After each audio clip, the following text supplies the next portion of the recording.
Alright, we're going to be cooking with garlic today, and fresh garlic. Now, I'm going to use a whole clove because I'm going to use it in a bunch of different things. I like to release the flavor and smash the garlic. That gets all the juices flowing, and it makes it really easy to peel once you open it up. It just sort of falls right out. You keep that, throw that away. Well, we all know my favorite is a good steak with salt, pepper, and garlic. But today we're going to try and mix it up a little bit. We're doing salt, pepper, and Hidden Valley Ranch. I shot it with a little bit of the oil to keep it on the meat so it doesn't fall off. We're going to smoke it like usual to about 125 degrees and then sear it off. Alright, I've taken that garlic I crushed up and threw it in with a little bit of avocado oil, and I'm just going to saute it up, get it browned off a little bit, release some of the sugars. There we go. And right at the last second I'll put a pat of butter in there with it, but then I'm going to mix that in with my shrimp, and then we're going to do a nice yummy garlic butter shrimp, sort of a scampi-ish. That's it for now. Had to get a shot of what happens when you mix in 2 pads of butter.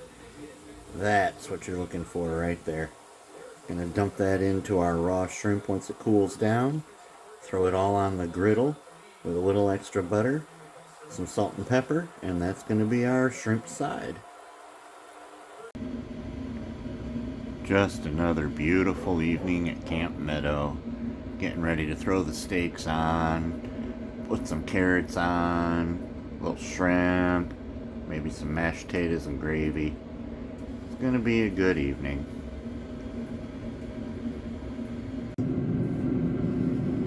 And the pepper ranch steaks have hit the smoker.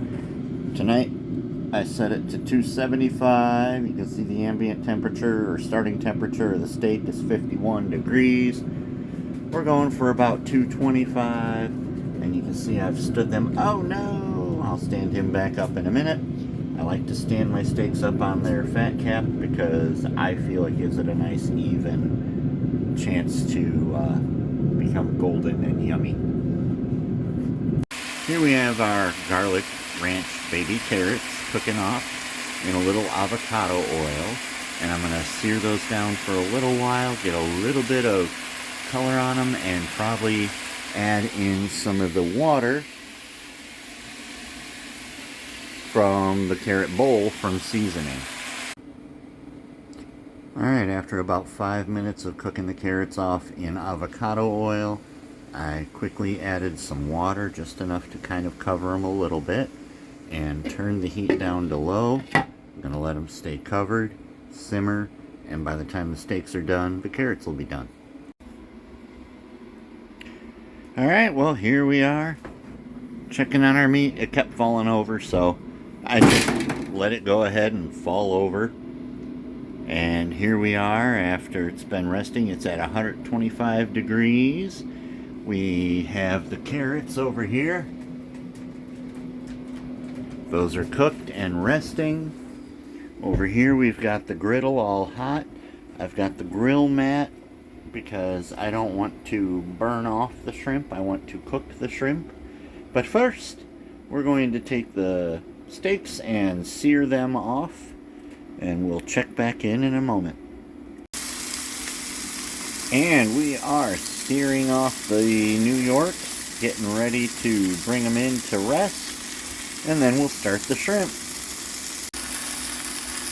It's very important for presentation to get all edges, and you can use one steak to help support the other steak, and then flip it down and help that steak. Okay, the steak is resting, the shrimp are cooking, and I gotta say, on this particular griddle, I don't know about anybody else, but this Costco grill mat really helps kind of keep it from searing and does more of a scampy saute. So Very happy with it. And it looks like these shrimp are just about done and ready to eat. Well, here we are. Mashed potatoes, carrots, a beautiful New York rare, almost to the medium rare, which is perfect, and some garlic butter shrimp. Just an average dinner at Camp Meadow.